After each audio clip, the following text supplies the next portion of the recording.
What's up, YouTube? What's up? It's your girl, licensed master stylist M. Williams, and I'm coming to you to talk about this is mainly like for hairstylists and service providers in the industry, whether it be hair industry, nail, massage, but service provider. So, of course, you're welcome to listen to it, but it's mainly for people in the service industry.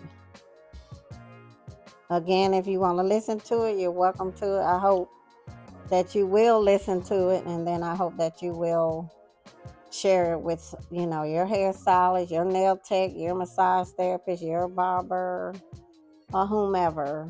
But first of all, I'm M. Williams. I'm your licensed master stylist here in Atlanta, Georgia, in North Atlanta, Swanee, Georgia to be exact. And what qualifies me to talk about this is I've been in the hair industry for many years, over 30 years. I've owned a storefront salon for 13 years. I had a team of both booth rental and commission hairstylists. And I just want to go on here today and talk a little bit about, you know, the different business models that you can have or that you can decide that you want to go into when you graduate from barber school, when you graduate from cosmetology school, nails. So I just want to put some more information out here about the industry. I haven't really been doing that. I've been kind of neglecting that. So I'm gonna put some video uploads. I try to keep them very short and sweet, short and to the point. So let's move forward. There's really pretty much almost really like four types of business models that you can set up and that you can go into in the hair industry. Once you graduate from school as a service provider, those that I just named, you can go into an hourly salon where they are paying you an hourly rate and you will be an employee, W-2 form, all that good stuff. And you can go into that now. I'm not sure what salons offer that. I don't want to name any, but I'm sure that there are some salons that are probably retail type salons that will offer, hairstylists an hourly rate. Again, when I had my storefront, I did not offer an hourly rate to hairstylists and service providers. So you will have to do a little research on that, but everybody knows what an hourly rate is. That's where you're an employee. At the end of the year, you get a W-2 form and they can tell you what days and what hours to work. Pretty basic like that. The next one would be commission. So if you see me looking down, I'm looking at my phone. I have some stuff jotted down in my phone.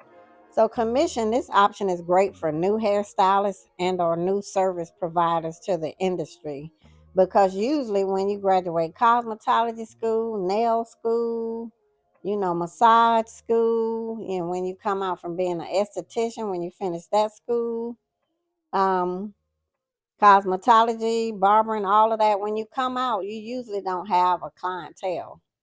Um, you don't have a clientele built up, so usually you don't have the clientele that's big enough for you to be able to pay a weekly booth rent in a salon. So, in my own personal opinion, I feel like starting out as either hourly or a commission hairstylist is great, because being a commission hairstylist, that means that you're going to get a commission split, pretty much meaning that 9 times out of 10, you'll be servicing the salon's database of clients, meaning that the clients that the salon bring in from their marketing, their advertising, they are allowing you to service those clients, and that's their database of clients that the salon has to earn revenue. So they are pretty much will be allowing you 9 times out of 10, depending on what their business model is. I'm just giving you the basics. Different salons are different, business owners are different. So once you do an interview and you sit down and you talk to them about their business model, their pay structure, what they have to offer, and all that, that's when you'll find out that information.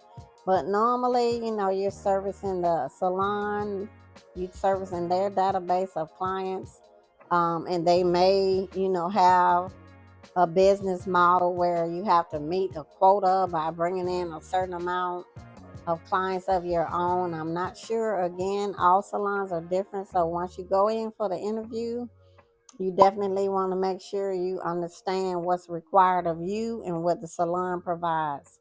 Some salons under the commission structure, some of them will provide like back what we call back bar, which is pretty much your shampoos and your conditioning, your conditioners, your basic conditioners.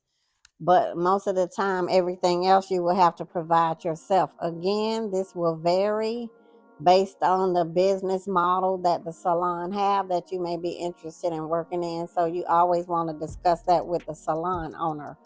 But usually there's a commission split, meaning 50-50, 60-40. The salon probably will get 40, and the stylist or service provider, the salon gets 60, and the service provider 9 times out of 10 will get the 40. And usually the split is 60-40, or it could be 50-50. Again, that will vary, but just to give you an idea of what commission is. In my opinion, it's a great way to start off, because when you first come out of school, you're not going to have any clientele. You're not going to have customers that's going to come to you. You may have a few, but you probably won't have enough to be able to pay a weekly booth rental and then be able to pay all your bills that you have, like car note, house note, mortgage, rent, and all this other stuff that we all have to pay. So the commission, in my personal opinion, is a great way to start out with trying to build up your clientele. This is an owner, it is a business owner trusting you enough to help build you up and to invest their time into you. Because usually when anybody's hiring, no matter what type of business it is, you're either an asset or you're a liability. So when you come in and you're hired at any type of business, and in the hair industry, usually if you come and don't have a database of customers, then that means that the business owner is going to have to invest time in helping you build up. So to me, it's a great opportunity for those who may not have a clientele at all.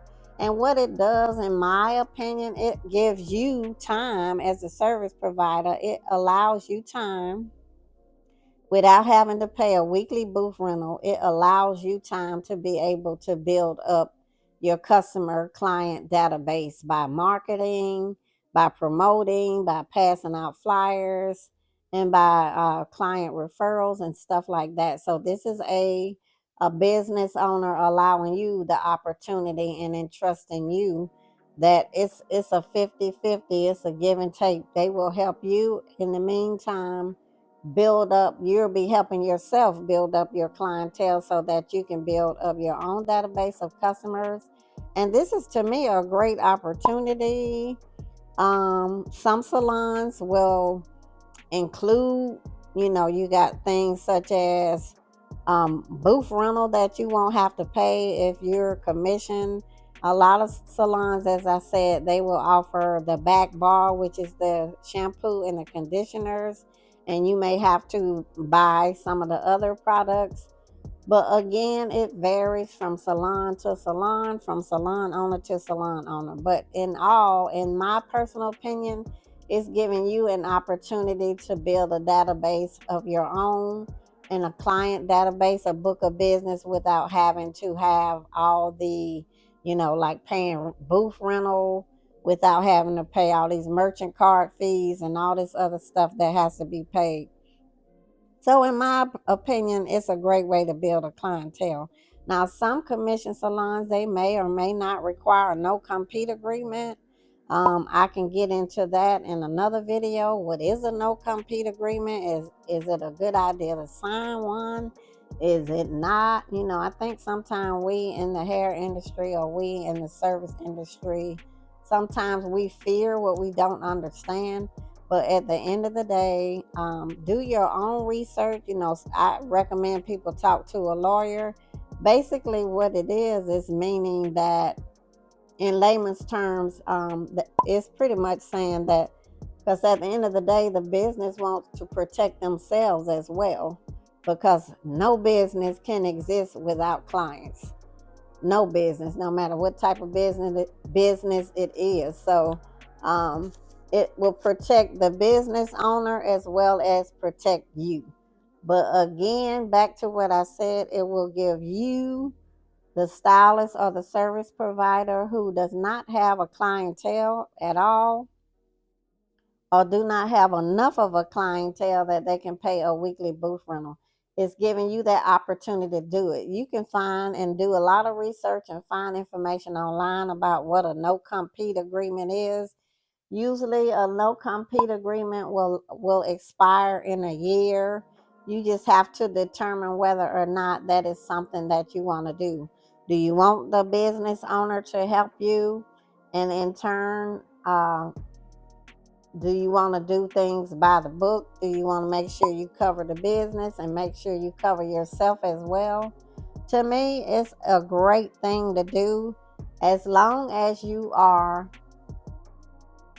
making sure that you focus on building your clientele, so that if one day when you do leave that salon, you can, before you leave, speak with the business owner and you can make some kind of arrangements to where, hey, can I, I've been working here a while, can I take a percentage of these clients with me?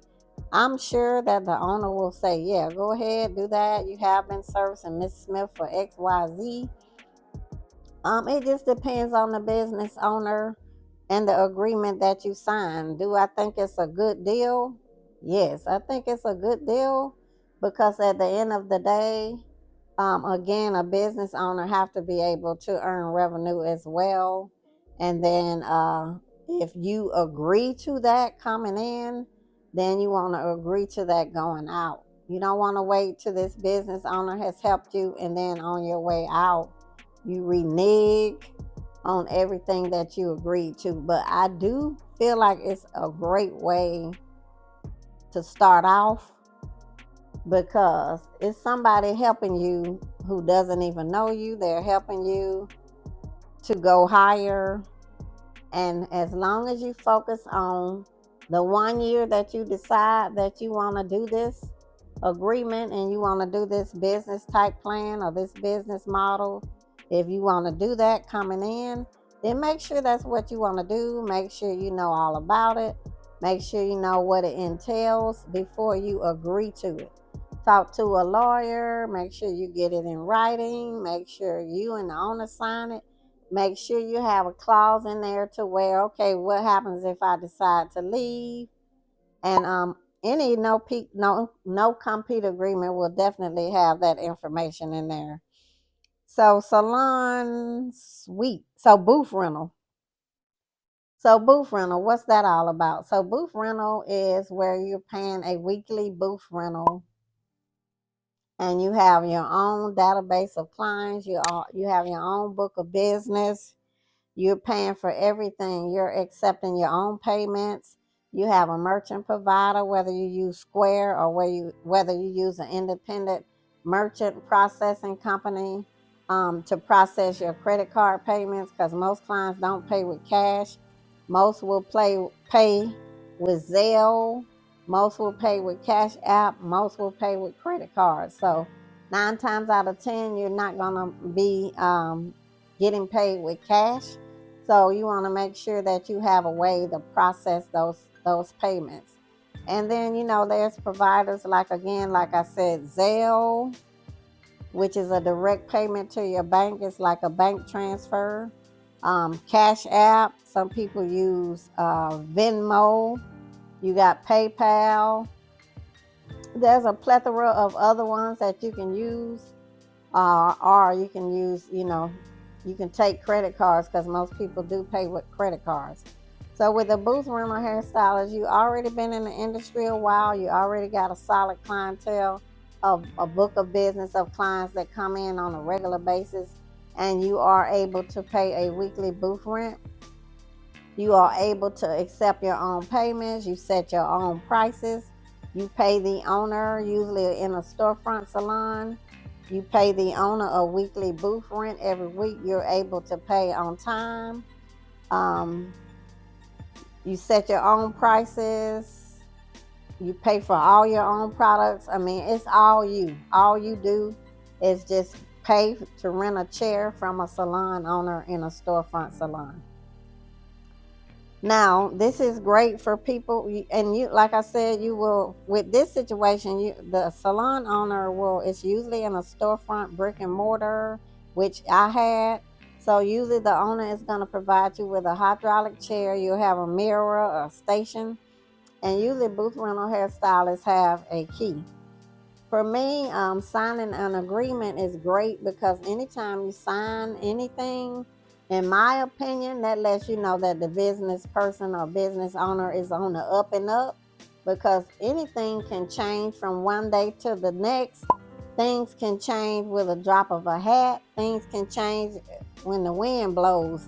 If you don't get agreements, and an agreement is something that's just jotting down or typing up, documenting what you agreed with and what the owner agrees with, and that way there won't be no kind of line of demarcation, or there won't be any mix up, or there won't be, oh, you told me this, but now you saying this. I worked in corporate America for over 21 years, so I'm really big on having things documented, because for me, in my heart, it shows to the person that I'm being honest about what I'm saying, because I'm actually willing to document what I'm telling you that I'm offering to you. And so in business, that's how business operates.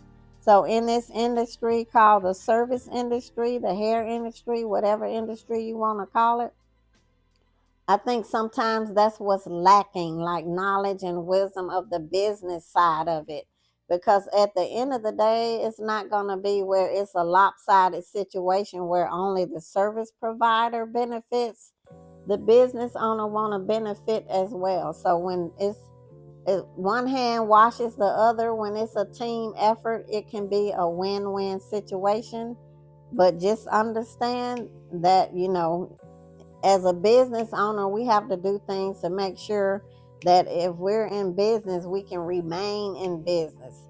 And that if we're helping someone, we can still remain in business. We don't want to, no business owner don't want to go out of business for the simple fact that they were helping someone. And so once service providers get their own brick and mortar, their own place of business, they are going to want that same thing. So,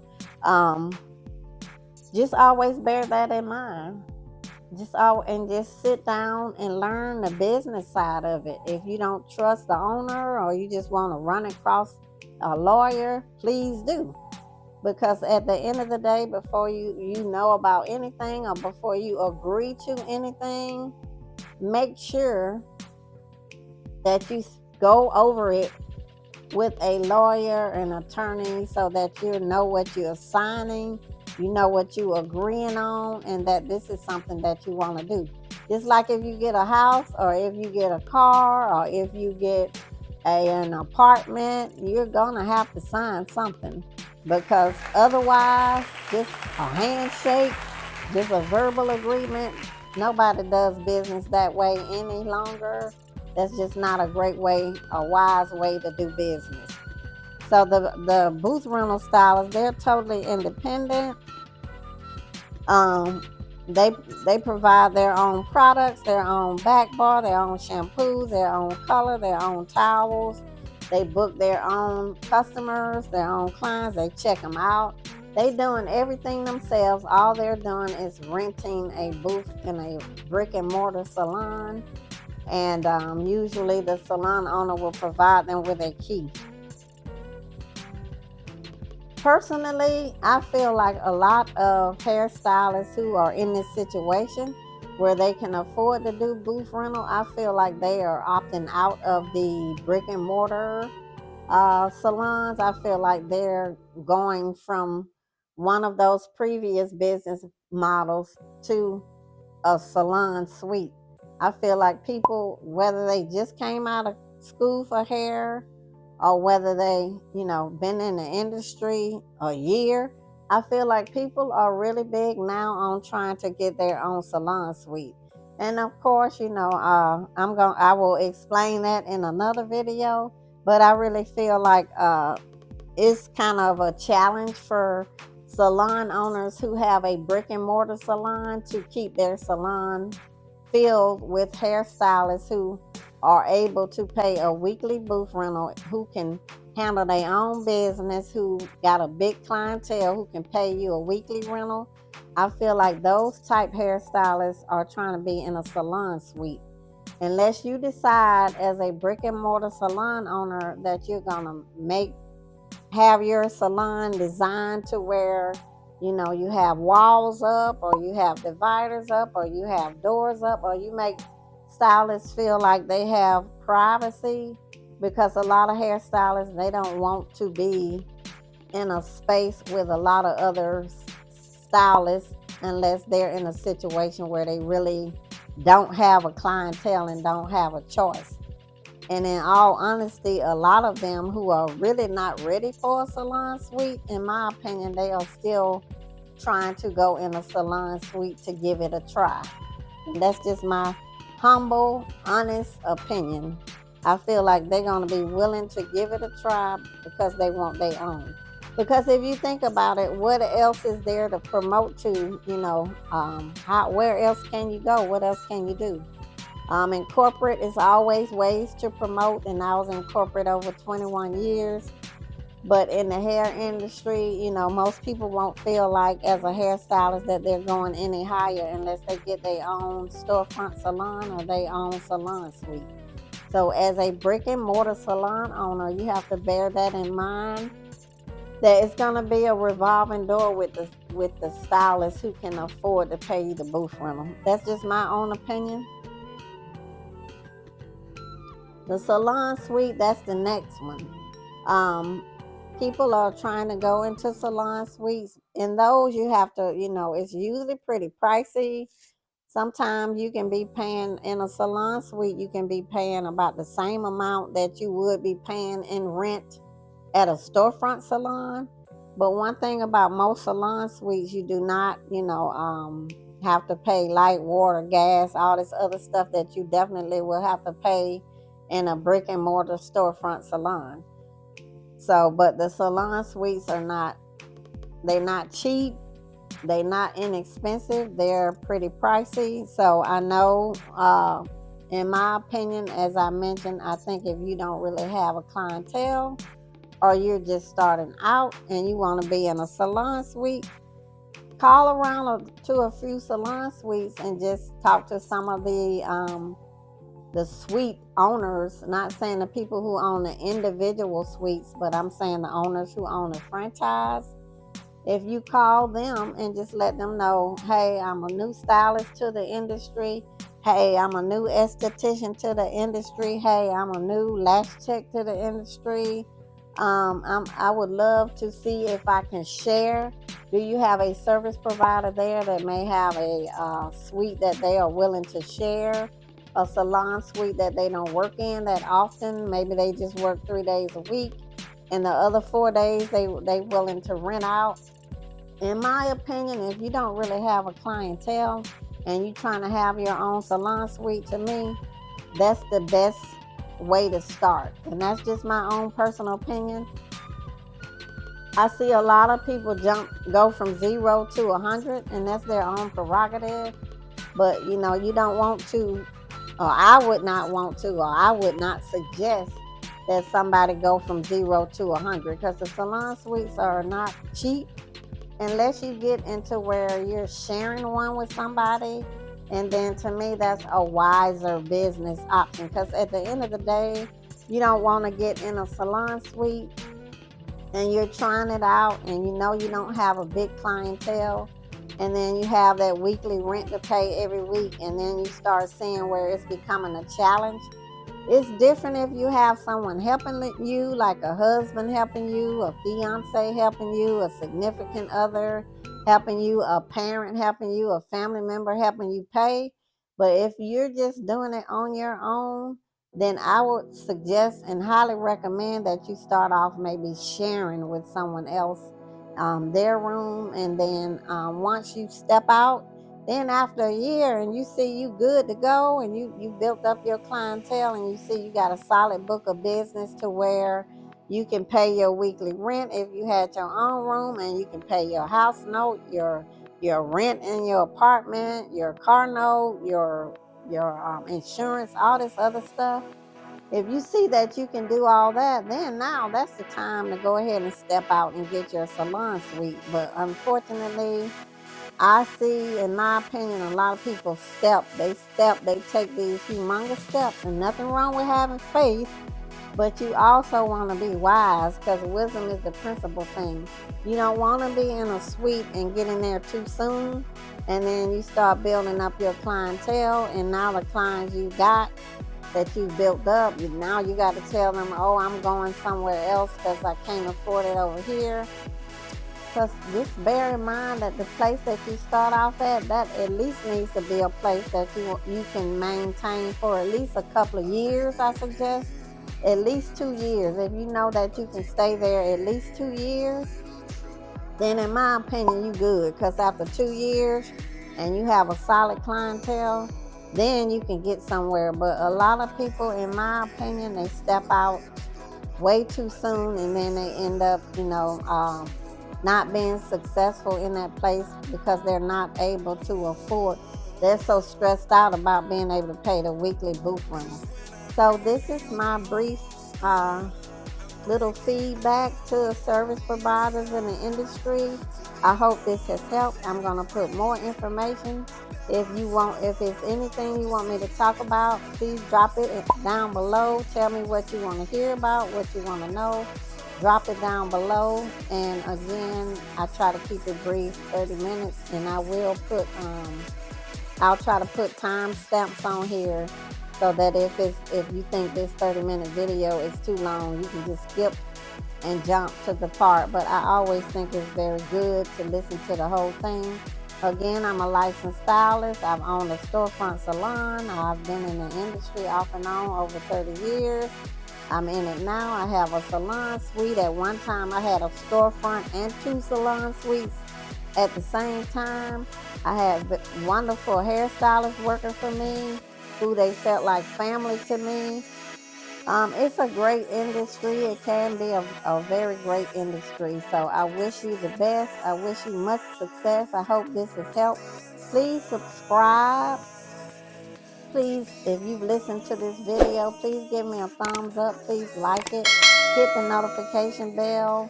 And I will make sure I put this video in the playlist for the hair industry, for hairstylists. And if you have a stylist and you've listened to this, or a barber, or anybody you think this may be able to help them, please share. And thanks so much. And I have it so easy here for you to subscribe by just simply scanning the QR code and subscribe. Thanks so much for listening. Thanks so much for watching. And I will see you next time on the next video for Sugar Salon TV. Thanks for watching.